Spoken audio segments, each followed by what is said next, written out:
Oh, hello again, everyone. Welcome back. Thanks for visiting once again. And you join us today for, along with the Mr. Ons, by the look of it, as you can see, for a review of this brand new kit out from Airfix, which has come out in the last couple of weeks. I've just received mine today, and I'm going to take a look through the box for you, and we'll get straight on to that. But before we do, just a quick call out to you. If you're visiting for the first time, you're very welcome. Thank you very much for coming along. Do please feel free to subscribe to the channel.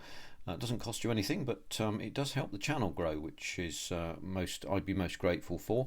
And if you're coming back to visit me again, then really, what's come over you, quite honestly. But thank you very much anyway. But there we go. So let's get straight into it. So it's a Westland Lysander. You'll be aware of the Westland Aircraft Company, which was a contract manufacturer for a while, and is predominantly known for having developed helicopters in the post-war period, and very successfully it's done that too, to be honest with you. So it's been successful. It's called Augusta Westland now, I believe, still based in Yeovil. And doing good things. However, the Lysander itself was designed initially as a reconnaissance or artillery spotting aircraft, with also some defence capability, but it was found really that it was too slow to operate as an aerial defence aircraft or fighter, and too fast to be an artillery spotter. And it was really at that point that, or at the point that they lost 118 fighters out of, I think, 170 odd, over in the skies over Dunkirk, that it was decided this wasn't really a good fighter aircraft, and it got taken up by the SOE, or Special Operations Executive. The SOE painted their Mark III versions black, and put a boarding ladder on the port side, and an auxiliary fuel tank on the underneath between the wheel spats, and used it to drop off and pick up agents and so on and so forth in France and other countries across Europe, because this aircraft was actually capable of flying and landing in a very short area, predominantly less than 300 yards. Which meant that it was actually ideally suited to this sort of work. But anyway, we'll look into some of that in a little bit. Just to mention that I've added into the comments, not the comments, the underlying text of this video, a link to my Substack piece that I've written on the Lysander to complement this review. And I give you a little bit more information about the history of Westland and so on and so forth. It's worth a read. Well, I think so anyway. Hopefully you will. Do feel free to click on the link and go and see it. So anyway, let's go take a look at what's inside the box. Obviously, as you know, on the box it's the usual sort of things that you'll see. Some little blurbs about the aircraft on this side, and a couple of the variants. There's a Mark 1 and a Mark 3 variant. We'll be doing the Mark 3, but without any armament at all, because it's an SOE variant. So got the instruction leaflet here with the decals and also the paint call outs. So this is the dark earth, dark green and sky on this side for the Mark 3. The earlier Mark 1 variant, as the more perceptive amongst you will know, is that the Mark 1 variant had the sky and the night and white markings, which was common to 1939 or thereabouts aircraft. So yeah, that's what you've got there. It's full colour. It's very nice, actually. It's very nicely done. I think Airfix have done a really quite good job with that. The decals, I presume they'll be by cartograph. It doesn't actually say that I can see, but you've got some cockpit decals here for the controls. We'll have a look at that in a minute, but what we'll do as per normal is we'll have the box out the way, or just to one side anyway. We'll put that there. Hopefully it will stay there. It won't fall on the floor and crash to the deck. We'll just zero in a bit there. then we can look at the instructions and then pull out things as we see. There we go, lots of instructions in terms of what to do and what not to do. The assembly icons here, worthwhile if you're new to Airfix, worthwhile taking a little look at those. And obviously with this is the old usual things of don't run with scissors, and don't drink your own bath water, and all those sort of safety instructions and so on. So be very careful with this. We'll go straight into the excuse me, into the cockpit assembly. Now the cockpit assembly is the first section that will come to pass here. This first nubbin here is the fuel tank. Now the fuel tank is situated between the pilot and the co-pilot, or the pilot and the rear cabin, which you can see here. This will get attached on here. Pretty much all of this is the cockpit grey-green colour. There you go, it's XF71 if you like, Tamiya or Tamiya, and if you want to use Outlaw, then this is the one to use here in acrylic lacquer. I'll probably use the acrylic lacquer. I may use a bit of that as well, because then you get different shades, and the reason for that is because quite frequently when aircraft like this were built in the Second World War, you had different shades of paint going on to different components, primarily because they came from different subcontractors. So you can add a bit of additional realism into that for yourself, and that might be of use to you. So we'll take a look at the detailing of the cockpit components here. That's not in this sprue or that one, but is instead in this one. So there are 3 bags of sprues. They're quite nicely, tightly put together, as you can see. Let's put the poker over there, and I'm going to have to cut the top off this. That knife does need to be changed. That blade is quite blunt now. So, as you'll be able to see more or less immediately on these cockpit components, we'll put that bag over there because we want that in a minute. The construction inside the fuselage is a girder construction over which wooden stringers were placed to allow the doped fabric covering to be put over the outside. So this is predominantly a wooden construction aircraft, but with the strong sections here being in aluminium girder type construction. You can see here, again, compared to my thumbnail, this cockpit floor is really quite small, and it's it's a 1/48 scale model. It's a fairly diminutive aircraft anyway, as it goes.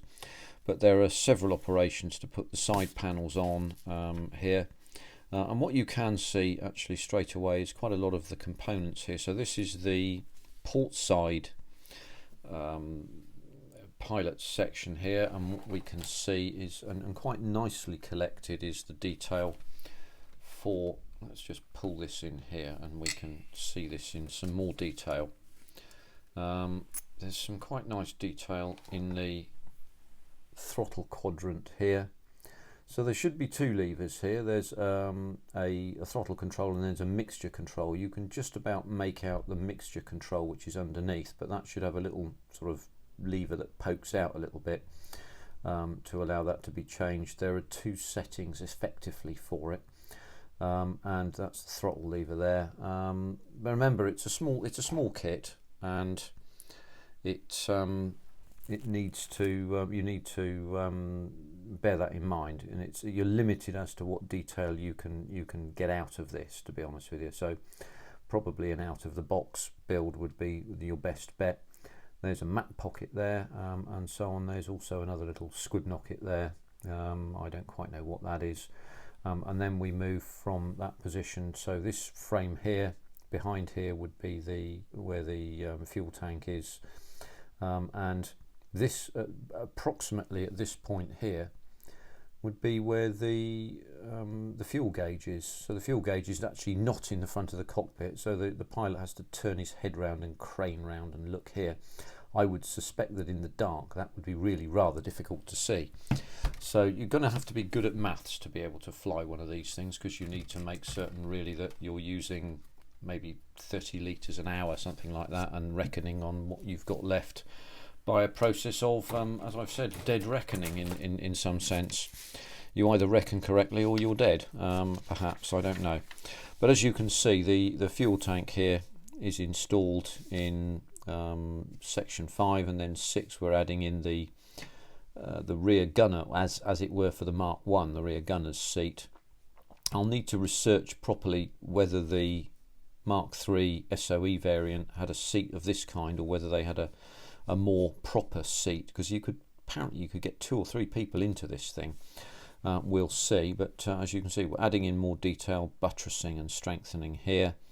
And then it's at section 9 we start to put in the side panels, and then some additional bits and pieces here. And then this top section here, let's just zero out so that you can see this a little bit more. And maybe if I hold this up a little more, you can see it a little better.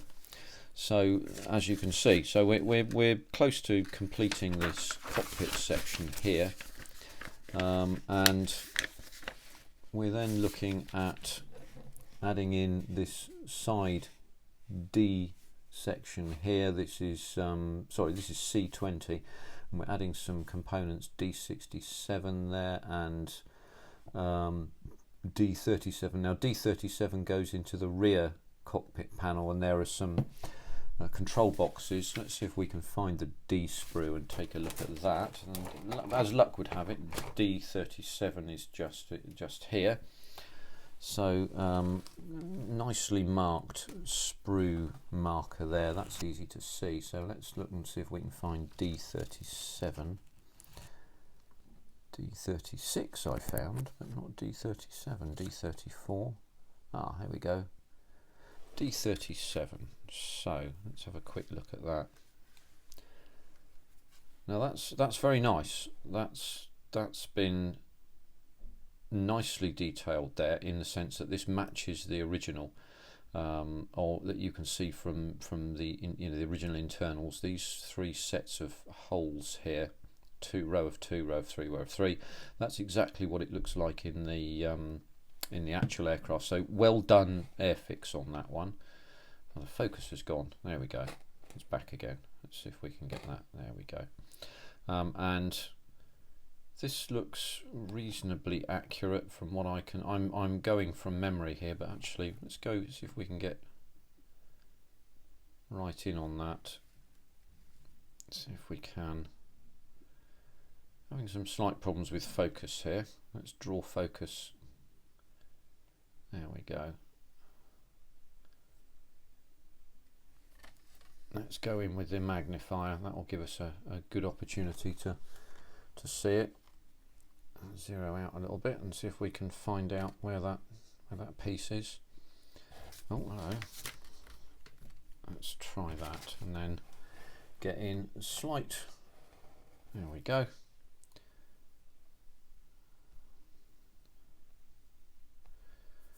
For some reason this has decided not to work.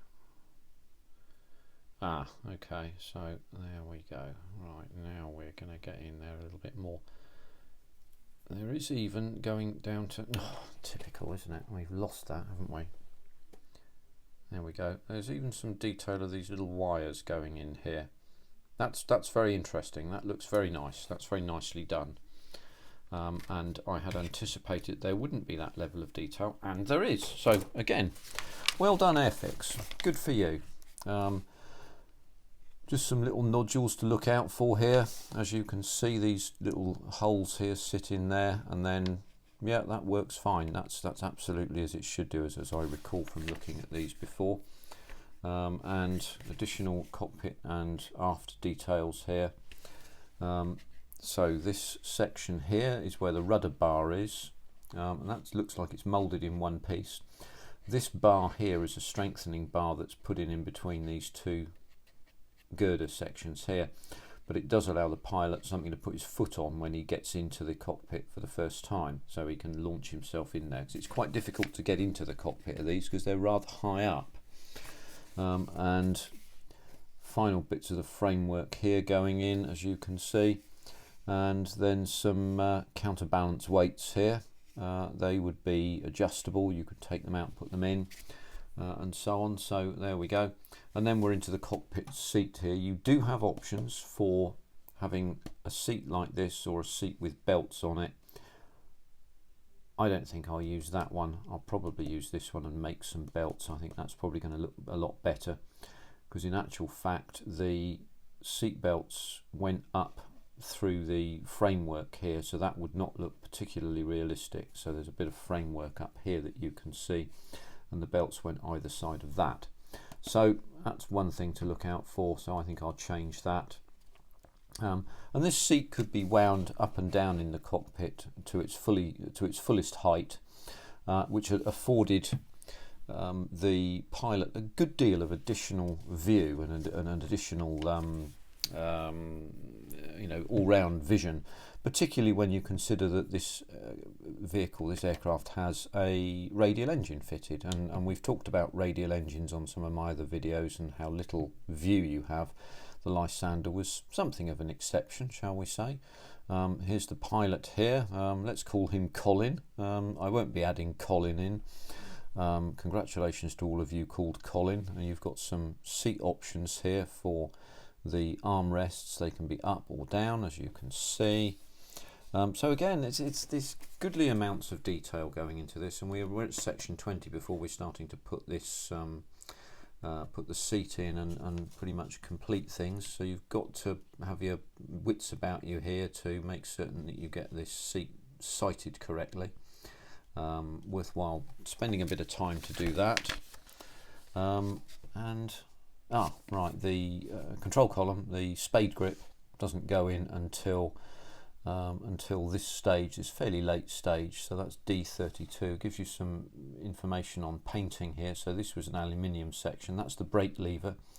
This was obviously black, and then that would have been a light grey colour, and that would have been a sort of a light leather brown, a buff colour. We'll have a quick look at that that other D component there, and that's the spade grip. That's D32. That should stand out fairly easily, I would have thought. There it is there.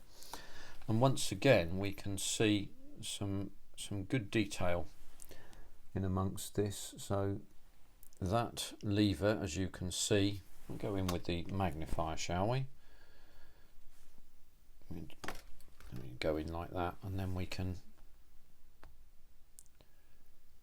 there we go.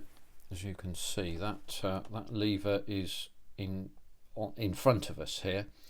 This side of that lever of the spade grip faces towards the instrument panel. So what you see in the end is a round circle there. Let's turn that round and see if we can bring that in again. And what we should be able to see there is the, if we can get the focus in on it, we should be able to see the weapon button, the weapon release, the machine gun button, which you can just about make out there. It is on there. Yeah, so I can feel it with the point. So it is there. Again, the limitations of scale and moulding mean that not a lot of that detail will be visible, but look, this is, as I've said, a 1/48 scale kit, so it's quite diminutive. It's quite small in that regard, and we expect it to be so. But my initial impression from this is that, well, actually, it's nicely detailed. It's been nicely done. So we'll look at the control panel here, the instrument panel. That's D11.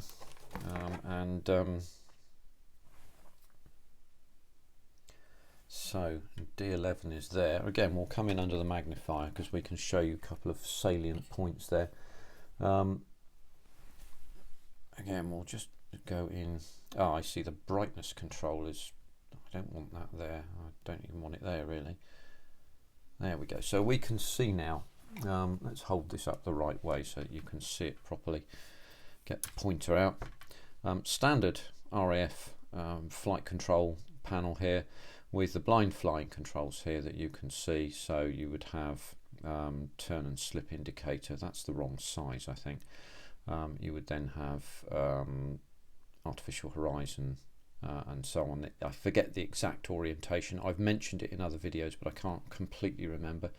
Then you have engine temperatures and cylinder head temperature there, I think, and various other bits and pieces here, and then other oddments here. And then down here there's starting controls and so on, priming button is there and so on. And then you will have things like magneto switches here and all that sort of thing there. So various regulators and switches that you'll need to look at. So we'll zero out of that, but nicely detailed again, and you put a decal onto that. But if we turn this up the other way, what we can see, and I'll just zero in a little bit on this, is we can see the back end of the control panel here, and that's got some detail on it because some of that will be visible, so it's worthwhile spending a bit of effort maybe adding some little wire details on there, because there would definitely be wires and so on coming to that, so that's worthwhile taking a look at. So again, well done Airfix for making that detailed in that way. That's really rather nice to see. Having completed that section, we're into the fuselage section here now. There's an option here to change by cutting this out for the A variant, which I think is the Mark III. So what we'll do is we'll fetch out the fuselage components, and they are together with the wings and so on. We'll talk about the wings a bit later, but we'll have this out to begin with, and use my blunt knife to take these out. And the glazed components are in there as well. I'll leave them in the bag for now.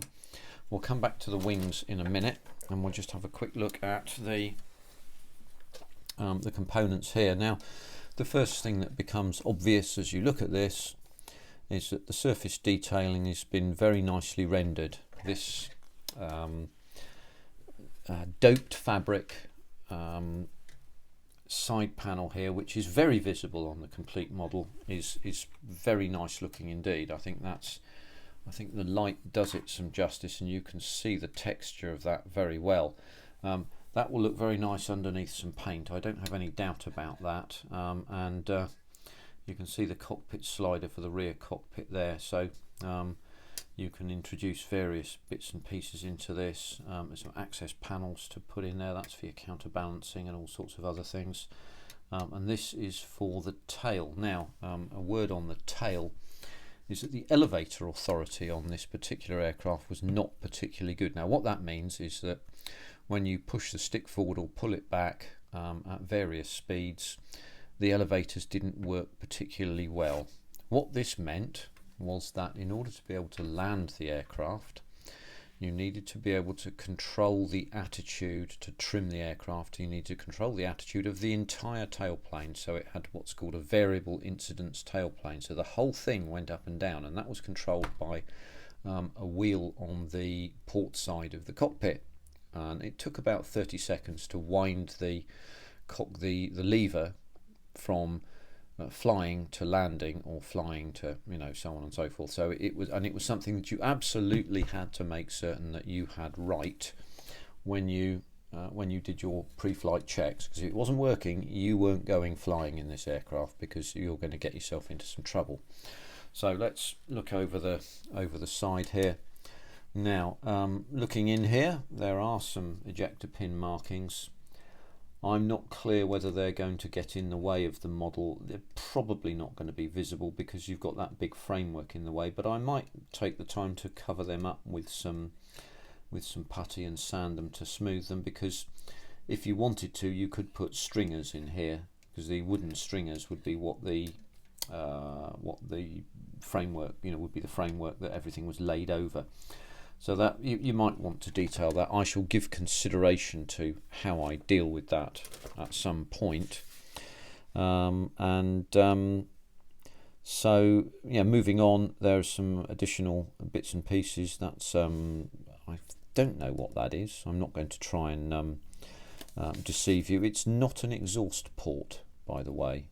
It may be many things. It's not an exhaust port. So perhaps adding maybe a heat mark backwards of there might be an idea, but let's research what that is. I'll tell you during the course of the build. There's some colouring to add here, and a drill hole to put in for the B variant. I'm not clear what that is, but you have to drill that at a certain angle, and it is only at section 33 where we're putting the fully completed insides section into the aircraft here. So that's where things really start to happen, and then we close up, and we then more or less immediately after that, we're adding this nose panel here.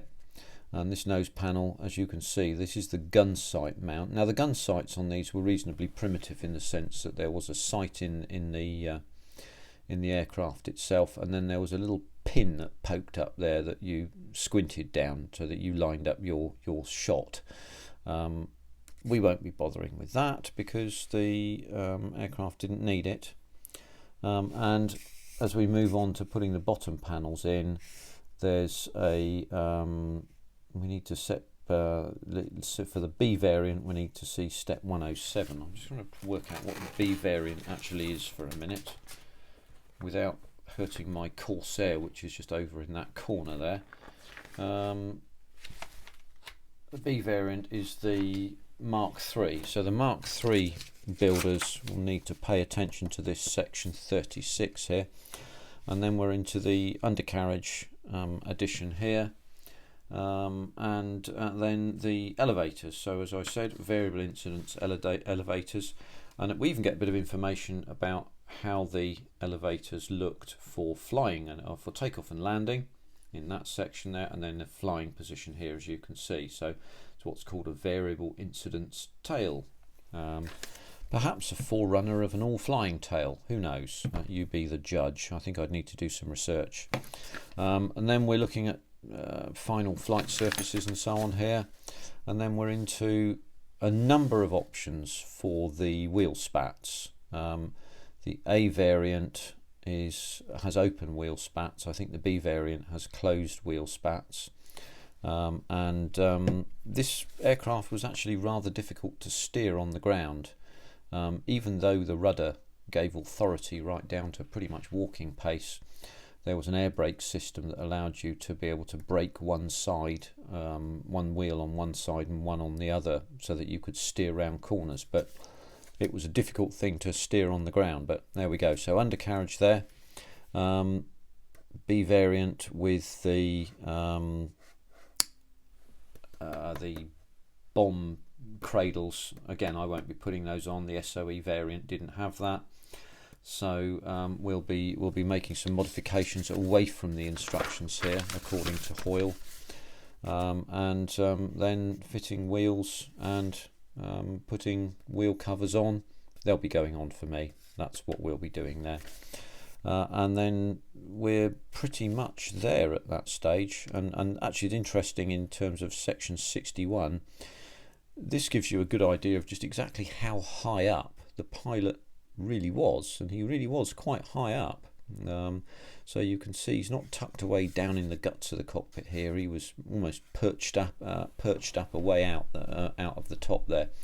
Gave him good vision. So there we go. There's gun options for the rear, the passenger, shall we say. This shows what you might do here. I won't be putting that in, so we won't be having any truck with that.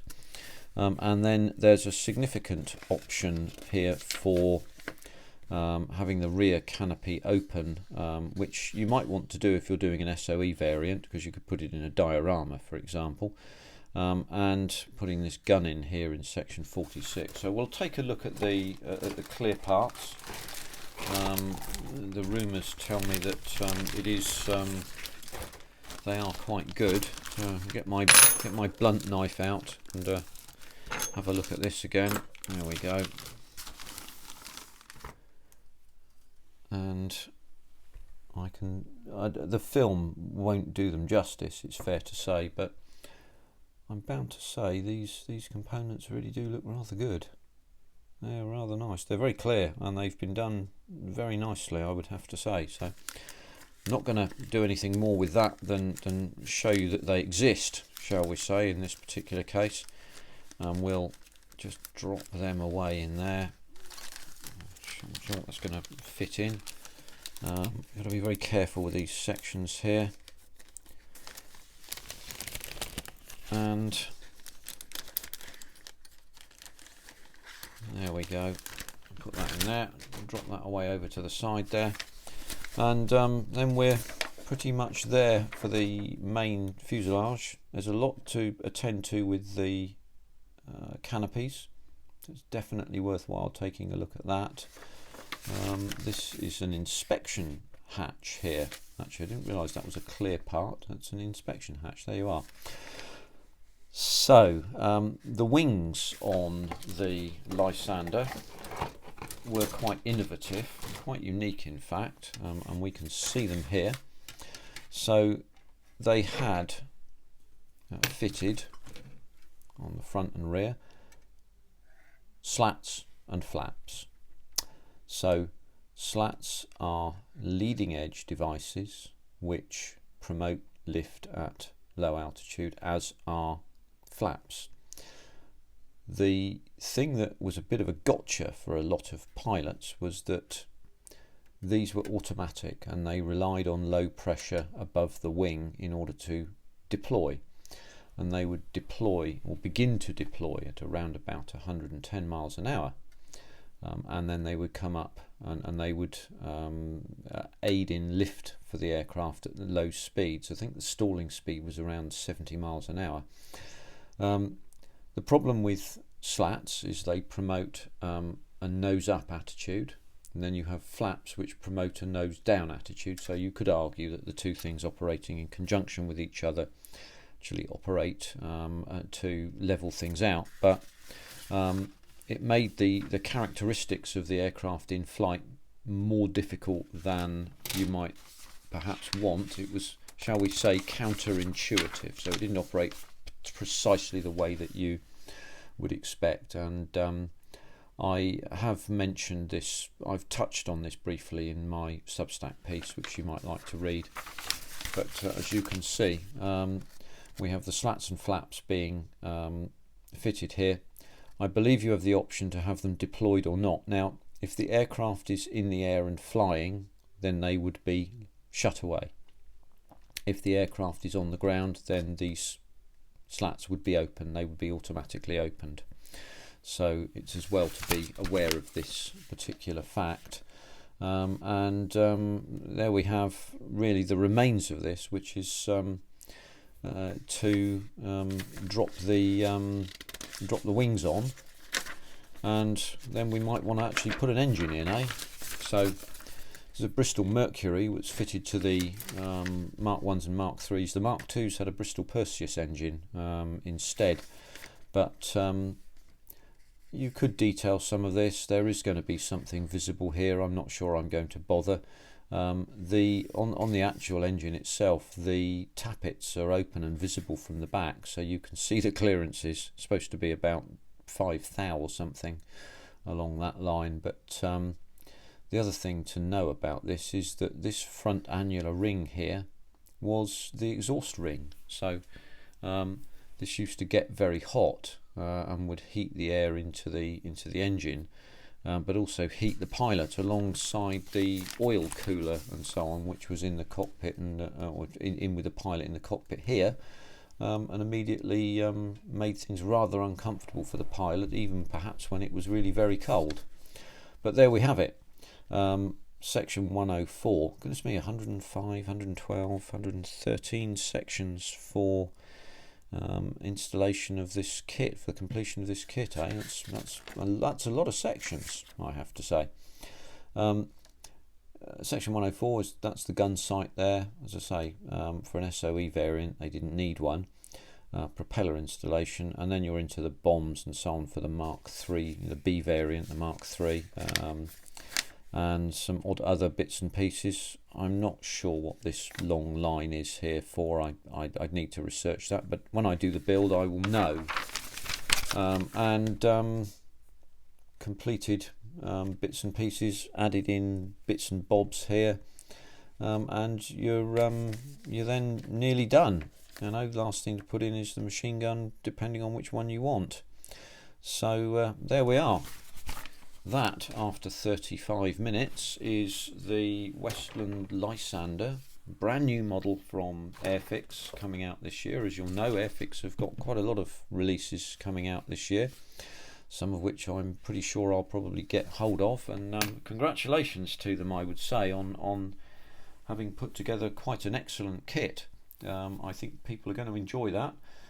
It presents us with a little bit of aviation history as well. It's I think something that's worthwhile building, worthwhile looking at. It's been finished nicely. The surface detail is quite excellent, and we'll see how it goes together when we actually come to do the job. So look, thank you very much indeed for watching my ramblings here. You might like to read my ramblings on the Substack. There is a link in the comments or in the information tab of this video, and I'm more than happy to say to you, please go and have a little look. Let me know what you think, and I hope that you'll come along and with me on the build video, which I shall do at some stage during the course of this year. So look, thank you very much indeed for tuning in once again. If it was your first time, hope you enjoyed it, and look forward to seeing you all again. Until the next time, thanks very much. Bye bye for now.